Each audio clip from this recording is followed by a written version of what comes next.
านเฮือนแบบโบราณดั้งเดิมสมัยเก่าเป็นเฮือนมุ่งหญ้าค่าพี่น้องเอ้ย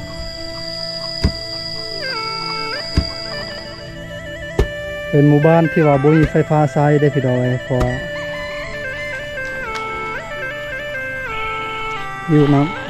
ำโอ้เพื่อชาวเฮือนบ่ธรรมดาเนาะไม่เท่าเนาะ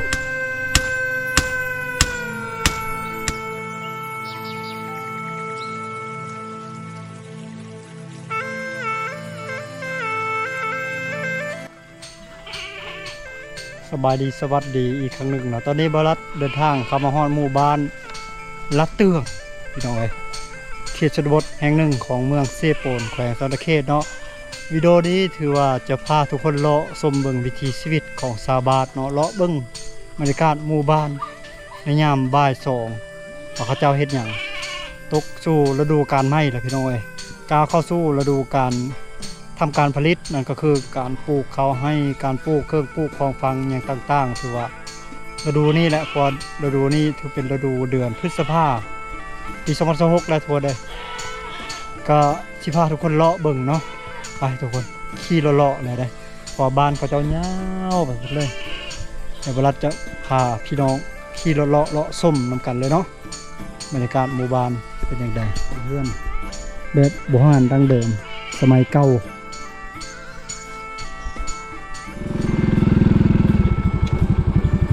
นี่แหละทุกคนได้บ้านเฮือนลักษณะเป็นแบบดั้งเดิม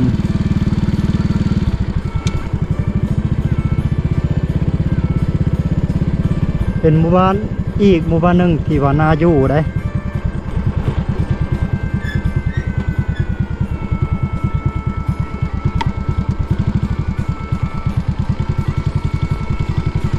สีผ้าทุกคนเลาะเบิ่งที่เลาะ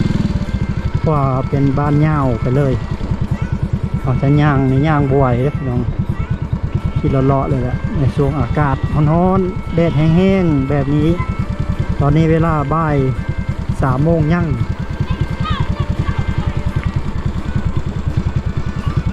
น้ำบาดาลก็มีเด้ถ้าโครงการเพิ่นมาเจาะให้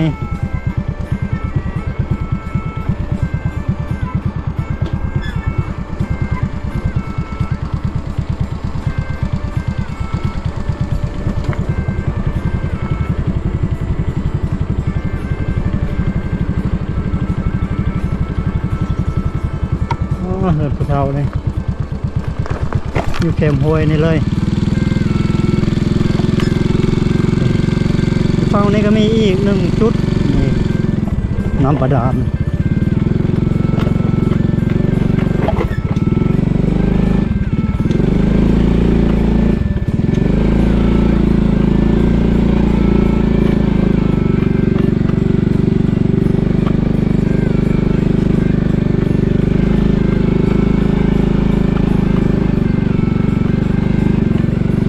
หมู่บ้านจะมี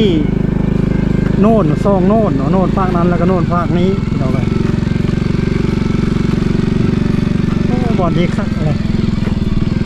เพื่อนตั้งอยู่โน่นคักเลยแต่ว่าหมู่บ้านนี้สลายมีห้องน้ำเกือบอยากว่าอยากคู่คนอะไรเกือบอยากคู่ครอบครัวอะไรเราไปทางบ้านเพื่อนถ้าคนย่างไปหน้าไปสวนบ่เรือไปหากินเดี๋ยวเขาจะจอดรถมาห่มๆนี่แหละสีย่างเลาะเบิ่งบรรยากาศอยู่หน่อยไปในหมู่บ้านแล้วเขาขี่เดินทางต่อไปหมู่บ้านอื่นอีกเนาะประมาณนั้นหลังจากเขาข้ามาฝากนี่แล้วย่างเลาะเบิ่งโอ้เห็น8 หลังนี้ก็ไงเติบได้พี่น้องแต่ว่าแถวฝากนี่นะจะบ่มีพื้นที่ว่างเนาะเพราะเขาจะปลูกต้นไม้ต้นตอกใช่หลายล่ะบ่มีพื้นที่ว่างในการที่จะปลูกบ้านใหม่สำหรับคนเขตนอกที่คิดอยากจะมาอยู่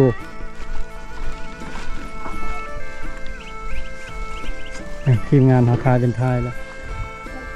อันนี้คอกเบเพิ่นนี่หมูหัวมันเอาใบยังมุ่งนี่คักอะไรมุ่งโดยหญ้าธรรมชาติ โคกเบใช้ได้อยู่ประมาณ4โตวประเทศไทยสำเร็จดอกน่าจะแอมอีกบ่ประมาณนี้แหละ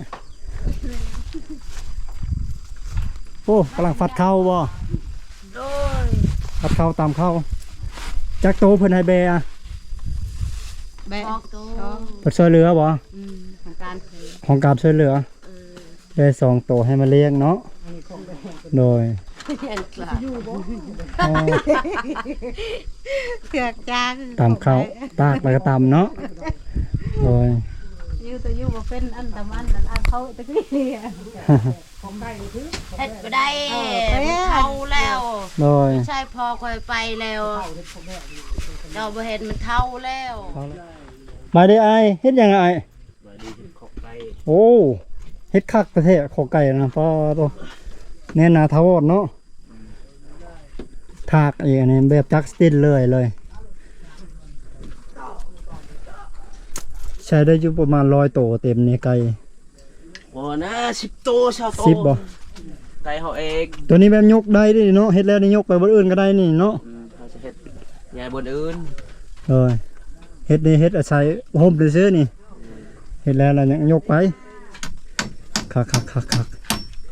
เอายังมุงเนี่ยเอาหญ้าบ่ เอายา มันจังเย็นเนาะ แม่น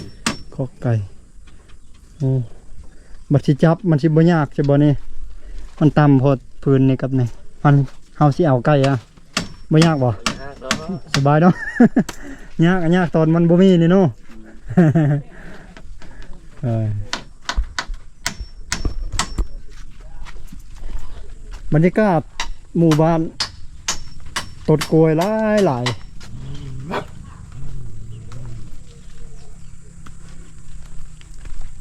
ต้นไม้กินมากกันหลายได้พี่น้องไอ้พุ่นมีแต่ต้นละมุดเต็มเลยต้นมะขามมาเบิ่งบรรยากาศด้านนี้ เจอแม่เฒ่าเพิ่งกำลังตำข้าวอยู่กรุบสบายดีพ่อมันชวนอยู่เพื่อนเบิ่งแม่เฒ่าตำข้าว ไผ่ รูปไพ่บ่โดยอ๋อแล้วสักให้สักอย่างพอแล้ว แล้ว เรียบร้อยแล้วเนาะโดยไก่เพิ่นกันหลายได้อมาชวนเด้อสบายดี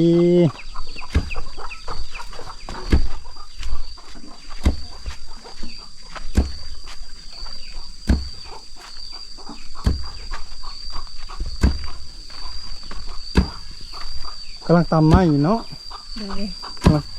เป็นขี้แกบแดงๆอยู่ยังอีก2เทื่อตำบ่ได้นี่แม่นบ่มีประมาณ2เทื่อตำจากใดเนาะ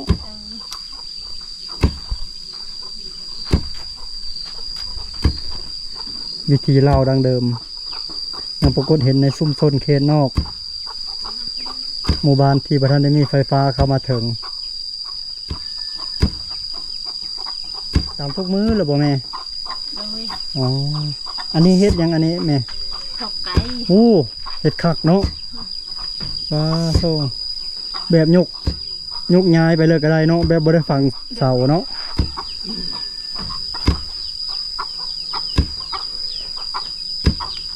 ขอกไก่นี่ลงทุนเฮ็ดเองแล้วบ่นี่พื้นคักเลยเนาะโอ้มันเฮ็ดมีไก่แล้วบ่อยู่ในฝาปิดคักเอาเลยบุ้งสังกะสีข้างในเอาเบิ่งสังเกตบนพื้นหน้าเพิ่นเอาไม้เฮ็ดคักเอาเลยได้เรื่องขอกไก่มินิโอ้ดอกไอ้ห้องน้ำห้องในมีครบเลยเด็กพี่น้องปลูกต้นลำไยโอ้หมู่บ้านนี่เป็นหมู่บ้านเก่าแก่อายุนี่บ่ต่ำกว่า200 ปีพี่น้องน่าจะประมาณนั้นแล้วมาเบิ่งบอนนี้พี่น้องนี่ เครื่องแต่สมัยสงครามแม่นบ่พอแต่สงครามบ่สงครามเนาะท่อส่งน้ำมันเสื้อเพลิงเสื้อไฟแต่สมัยสงคราม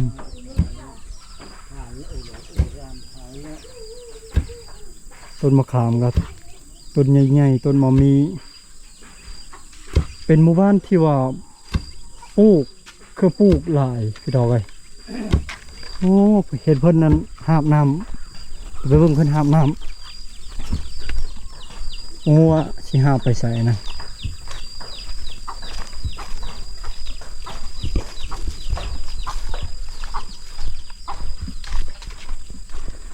1 ปี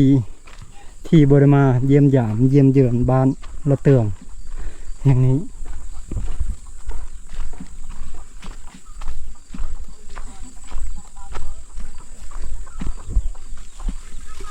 บ้านเฮือนอยู่ข้างลมคักอะไรโอ้หาบเป็นสูตรเนาะโอ้เพื่อชาวบ้านเฮือนบ่ธรรมดาเนาะไม่เท่าเนาะเฮือนเจ้าอยู่เทิงโน่นผู้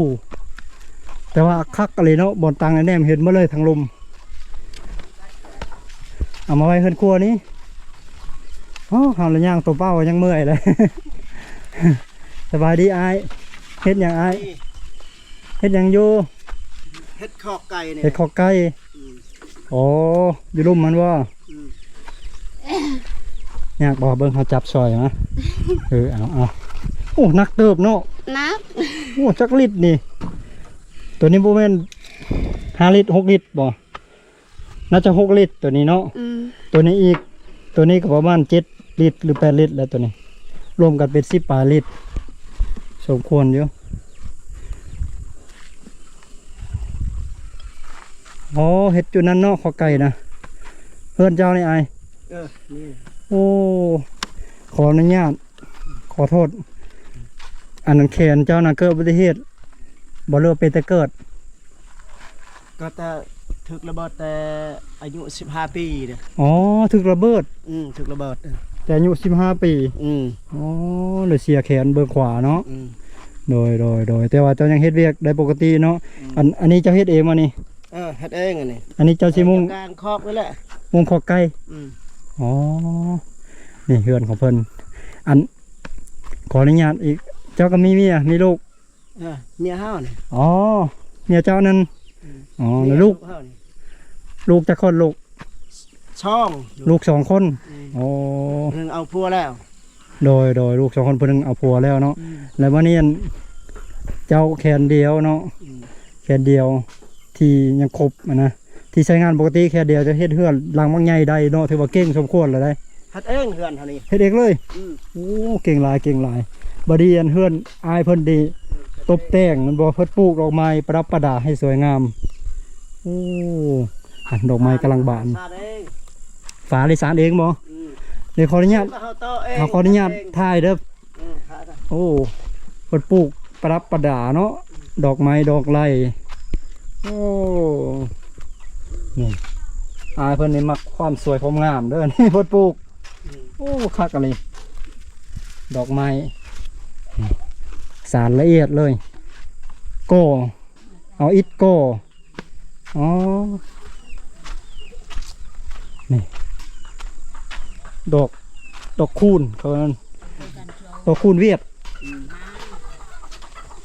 ดอกไม้ต้นบางนี้ขนุนปลูกละเอียดเลยนี่ไผ่อันนี้ต้นดอกจำปาจำปีแล้วก็มีโคกตามเข้าด้วยมืออีกนี่ยวงนี่อายเพิ่นไว้อ๋อเป็นเฮือนหลังน้อยๆแต่ว่าเฮ็ดกระทัดหัดสมบูรณ์แบบอายเพิ่นเฮ็ดพี่น้องเอ้ยลูกยังอยู่น้ำอายผู้นึงเดี๋ยวนี้โอ้ปลูกกะโหลยังดีเนาะกระเบื้องงามๆเลยมาบเลยเพิ่นอายเพิ่นเอ้านับซื้อถ้ำเนาะจะซื้อถ้ำบ่โอ้โดยศาสนาพุทธเนาะมีต้นเงินต้นหยังข้างในบูชาโอ้โดยโอ้งามเลยจับจันละเอียดเนาะอยู่เทิงภูนี่อันนี้หลังนี้บ่อนเฮ็ดบ่อนกินข้าวหวานอ๋อ ประตูนี่เฮ็ดเองเลยเอาไข่ได้บ่นี่ ขายได้ อ๋อโอ้ไว้เข้าไว้อย่างเนาะโอ้คักเลยคักเลย มีโซลาร์เซลล์ติดใจ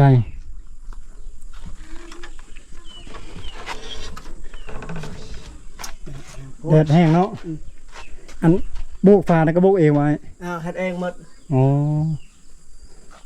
จ้างเข้าก็บ่มีเงิน โอ้เจะประดับประดาคักเลยเนาะดอกไม้ดอกอย่างดินค่านี้ดินค่านี้มานี้อ๋ออันนั้นหลังนั้นเฮือนหลังเก้าไป มีเงินล้านนั่น เฮือนล้าน แต่ละมือเราตามเข้าอยู่หั่นบ่ อืม อ๋อโอ้ปลูกต้นไม้กินมากกำลังขึ้นเนาะเจ้านั่นก็ได้กินแล้วนี่ อืม ต้นกล้วยแน่โอ้ใช้ลูกเจ้าเขาจะเอาขนมให้ มาเอ้ยแน่ๆย้อนแก้วในเรื่องใช่ไหม ไปย่างไปพุ่นเลยเอาขนมให้ลูกเฟินก่อน แน่ๆๆย้อนใช่ไหม 2 คนยันลิงกับหมู ล้านน่ะนี่ โอ้หลานผู้ได้หลานผู้ได้ลูก นี่ลูกเฮา2 คนในล้านมา อ่ะเอามาทงเลยปั่นกันเด้อปั่นกัน ได้กินเลยครับได้ โอ้ยเก่งเก่งเก่งตัวนี้อันเฮ็ดยังไงไอ้บูชาเครื่องบูชาเอานี่ นี่บ่ จำบ่ พี่เด้อ อ๋ออันนี้บทจำเนาะ อืม โดยอันนี้ก๊กยังอันนี้ไอ้ ดอกไม้ ดอกไม้นี่ อืม โอ้ ถ้ามาแต่ห้วยมันเลย เอามาแต่ห้วย อืม บ่แล้วมันเป็นดอกงามบ่ งามเรื่องมันดอก โอ้ดอกมันเหลืองๆเนาะโอ้คักอันนี้เว้ย ถ้าเวียดเอิ้นหัวไม้ หัวไม้ เออ ภาษาเวียดเอิ้นหัวไม้เนาะ หัวไม้ ภาษาลาวเอิ้นจักหูว่าดอกหยัง โอ้โหได้จับเลย ส่วนหลายบ่ค่อยมีคนปลูกดอกอันนี้อยู่ลาวดอกไม้ป่าโอ้เป็นมากแล้วบ่แม่นเป็นดอกเลยดีเด้ ได้ นี่ดอกมันเป็นดอกเดียวเอาปีหน้าปีฮือแห่งสิงาม ปลูกลายเนี่ยเวียดมักเล่นชื่อเด้ คนเวียดมากแบบนี้เนาะ อืม โอ้ ขันใหญ่ซ้ำนี่กับประมาณกัน นี่ขอไก่อายเพิ่นยังสิมุ่งอยู่ได้ดิโอเคขอบใจอายเด้อไปก่อนบัดนี้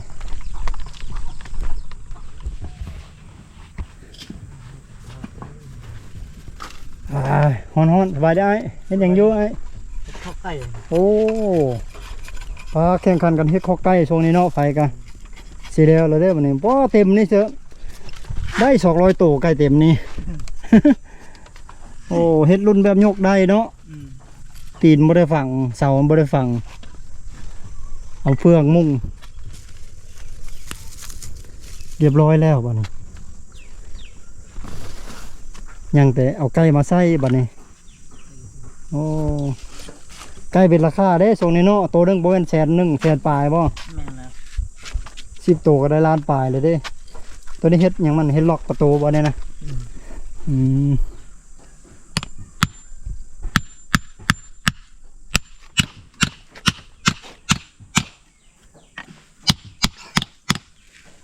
ตะปู6ตอกเนาะอยู่จึกรถบัดนี้ เพื่อนบ่จะนี่อ๋อกำลังเฮ็ดไม้เนาะมุงหญ้าเย็นคักเลยมันเย็นคักกันมุงสังกะสีฮ้อน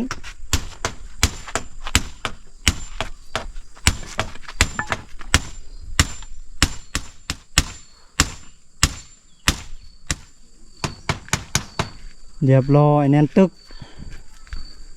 จากเทอร์ปีไปแล้วบัดนี้ คันมันบ่หัวกับฝนบ่หัวนี่เท่าไรปีมันก็อยู่นี่แหละคักไว้จามเนาะ จ้า จามเฟืองนี่ใส่จามเฟืองใส่ไว้มุงเฮ็ดเป็นจามเฟืองเขาเอามาได้เป็นประโยชน์ขอบใจไอ้เด้อขอบใจหลายๆ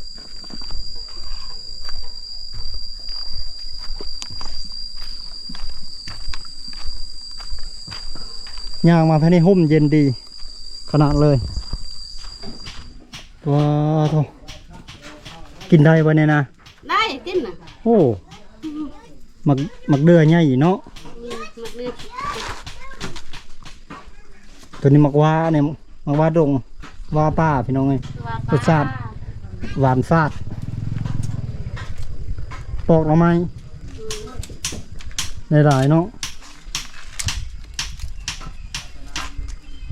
ตอกยังบ่เท่าน่ะแปลกๆอยู่ซั่นตอกมันกระบกบ่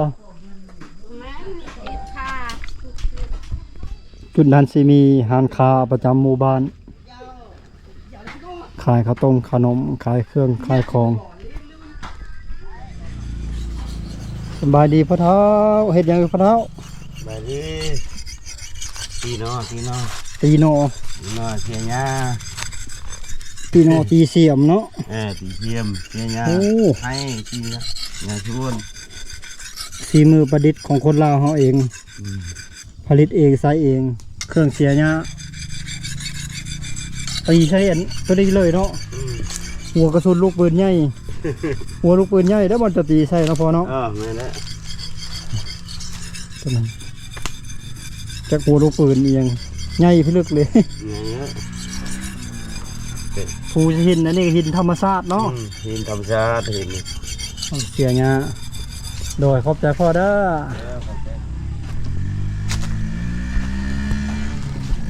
น้ำลินประจำหมู่บ้านอยู่ฝั่งนี้ใส่อยู่นี้ จะมีอยู่จุดหนึ่ง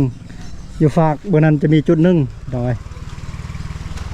จุดนี้เป็นจุดที่มีสัญญาณอินเทอร์เน็ต แล้วก็อยู่หันอยู่กองแต่ล่างกองเฮือนเขาเจ้าให้มีมันเป็นโน่นๆได้แถวนี้นะเป็นเจ็บเป็นไข้ได้ถือว่าไปห้องหมออยู่บ้านดง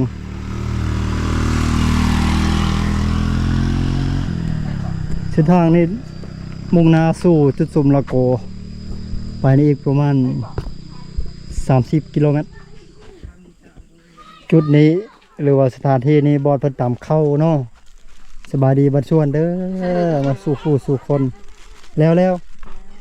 รียบร้อยเนาะโอ้แดงคักเนาะทั้งแดงทั้งขาวปนกันเลย โอ้ตัวนี้หากเห็ดแล้วไหมเนาะคกนี่เนาะจะเอาไม้ยังเห็ดนี่โอ้หลังคาคักเนาะมุงหยักคา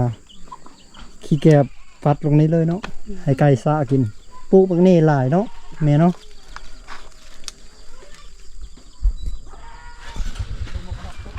ก็เบรกยังไม่ได้ปล่อยออกแต่คอกเลย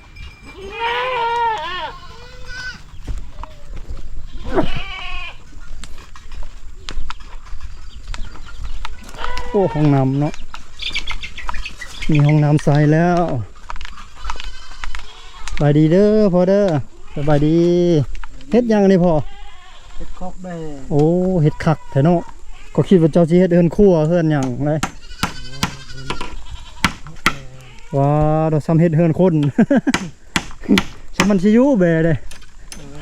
คักเลยขี่งอยลงหั่นเลยเนาะขี่มันตกลงพุ่นเลยขี่แบคัก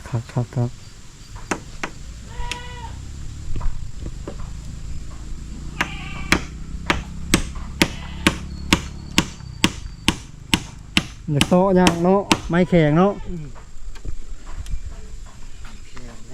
เลย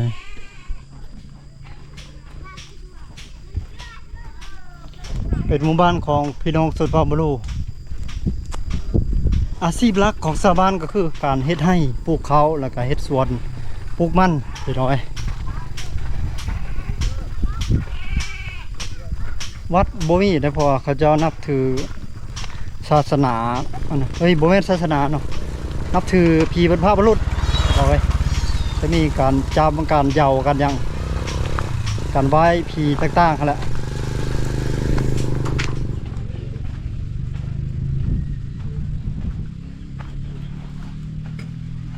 ไปดีเฮ็ดหยังอยู่แปลงเฮือนเฮ็ดเฮือนเนาะเฮ็ดเฮือนไหมโอ้ เดินคู่เหรอ เฮ็ดเฮือนครัวไหมเนาะมายังโบ่งมานี่ แม่ โอ้มาใส่เป็นประโยชน์เฉยเนาะทากกับเปลือกมันไปขายแล้ว เปลือกมันไปขายแล้ว ยังล่ำมันเนี่ยเฮ็ดเฮือนต่อได้เสยใส่ได้เป็นประโยชน์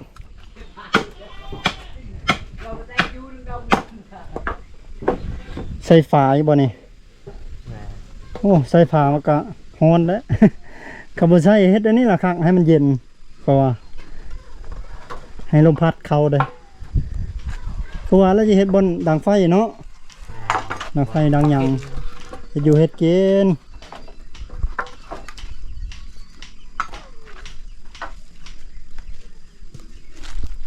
โดยขอบใจเด้ออันนี้ทางเข้าโรงเรียนประถมสมบูรณ์บ้านละเตือง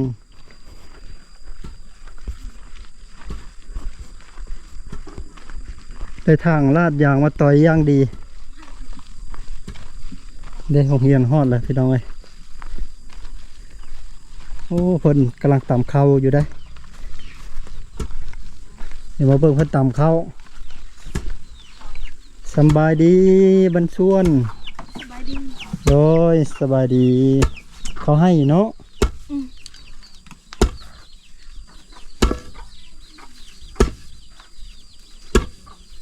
ตำได้กินมื้อมากินตะแลง กินอื่น ลูกจะบ่นอนอยู่ น้อง น้องผู้ได้ลูกอันนี้บ่ลูก พุ่น เอา ไอแม่คอย หน่อยอันนี้ลูกผู้ได้นี่น้อยๆนี่ ลูกพ่อเฮา ลูกพ่อเจ้าว่า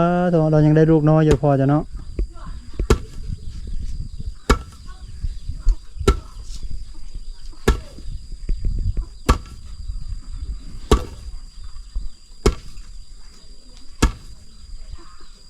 ยังฟัดอีจักเทื่อนี่ยังแล้วนี่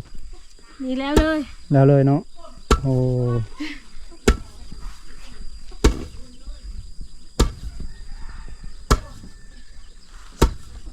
บรรยากาศดีดีเลยทุกคนเลยนี่เป็นหมู่บ้านที่ว่าบ่มีไฟฟ้าใช้ได้พี่ดอยเพอเป็นบ้านน้อยนะไฟฟ้าเพิ่นทันได้ลงให้ชาวบ้านก็เลยตามเข้าด้วยโคกมือแบบวิธีดั้งเดิมแต่สมัยก่อนนั่นละผู้ใดที่มีเงินแน่ก็ซื้อ64น้อยๆแต่ในเมืองเขามาติดตั้งใส่รถไถรถอีแตกนั่นแหละสีแต่ส่วนใหญ่ต้องโคกตามเข้าด้วยโคกมือแหละหมู่บ้านเด้ก็เป็นหมู่บ้านถัดไปเด็กก็มียุไฟฟ้า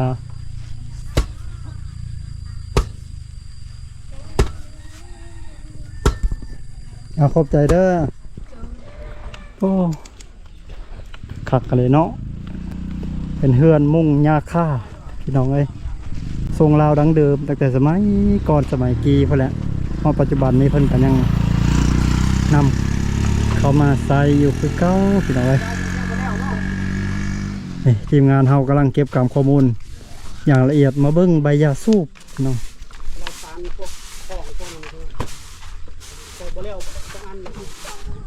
ใบจะสูบตากแห้งเป็นยาได้ดิ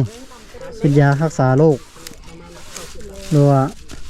คนใส่หินเองหูดเองแล้วก็ได้ครับเลยเฮ็ดอันส่วนปลูกต้นไม้กินมากใช่อันนี้น่าจะเฮ็ดคอกไก่คอกหยังอันนี้โอ้นี่เด้สบายดีบ่ชวนเด้อบ่เท่าเด้อกำลังสารอารมณ์เนาะหรือว่ากระตากระอย่างน้อยบัดแล้วละง่ายขึ้นนี่บ่เท่าง่ายขึ้นนี่เนาะเอาผักใส่อยู่นี้เอาของใส่อยู่นี้เอายังใส่ก็ได้เอาผู้สาวน้อยใส่ได้บ่น้อยผู้สาวน้อยใส่บ่ได้ดอกมันน้อยเกินนี่เนาะไป4 อันเครื่องใส่ภูมิปัญญาชาวบ้านตั้งแต่สมัยบรรพบุรุษจนถึงบรรพบุรุษก็ยังใช้อยู่เนาะพระเท้าเนาะคือว่าเอาวัตถุดิบจากธรรมชาติเนาะไม้ป่านำมาเป็นประโยชน์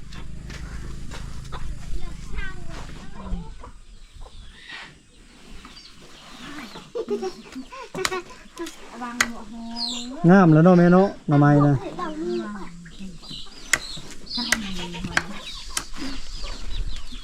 ลงข่าวแกงคักขนาดนี้นี่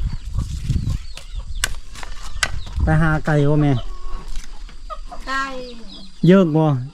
ไปช่วยนะ เยอะเราเปรี้ยว โอ้ไก่เนาะ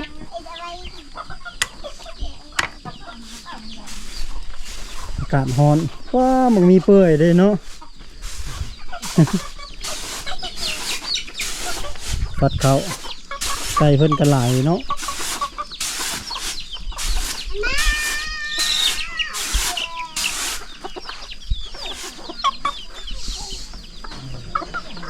ผมครับต้นลำไย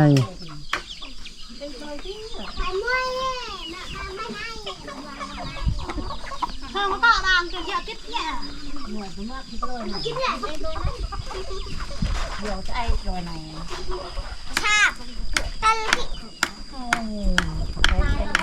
ได้ ต้นเลนจีโอ้หมดแดงพี่น้องเอ้ยตัวไข่บ่มันจะเป็นเนาะปีนี้เนาะมันเป็นไงฉันไปกิน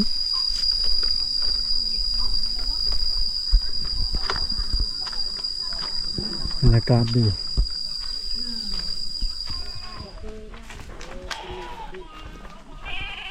อยู่น้ำ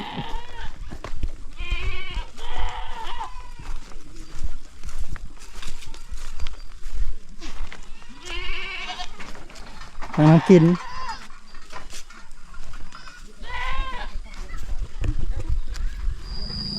ว่าโซนนี้คักเอาเลยธรรมศาสตร์เขียวกุ๊บพี่ดอกเลยบ่อน้ำลิ้นตัวนี้ก็น้ำลิ้นคือกันนี่คือวิถีชีวิตคร่าวๆของชาวบ้านละเตืองส่วนบนแห่งหนึ่งของเมืองเซโปดแขวงสะเขตถูกว่าได้ก็จะมีประมาณนี้เนาะติดตามเส้นทางการเดินทางของเบาลัดและทีมงานได้ในคลิปต่อไปสำหรับคลิปวิดีโอนี้